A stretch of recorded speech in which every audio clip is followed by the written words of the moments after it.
बिस्मिल्लाहिर्रहमानिर्रहीम। प्यारे दोस्तों, ये हदीस मुबारक बुखारी शरीफ की रिवायत है। इसमें नबी करीम सल्लल्लाहु अलैहि वसल्लम ने इल्म गैब के बारे में बताया है।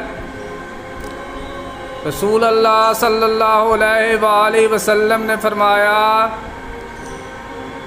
कि गैब की 5 कुंजियां हैं जिन्हें अल्लाह ताला के सिवा और कोई नहीं जानता।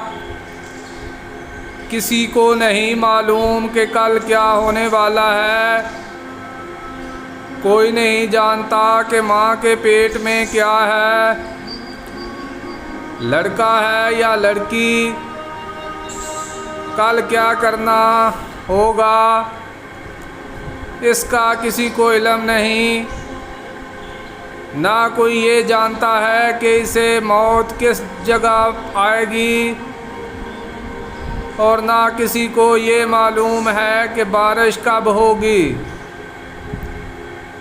प्यारे दोस्तों, अगर आप हदीस मुबारक सुनना पसंद करते हैं तो इस तरह की मज़ीद हदीस के लिए चैनल को सब्सक्राइब कर लें। बराए मेहरबानी वीडियो को लाइक भी करें। इजाज़त दें, मिलते हैं एक नई हदीस के साथ। जज़ाकल्लाह, शुक्रिया, अल्लाह हाफ़िज़।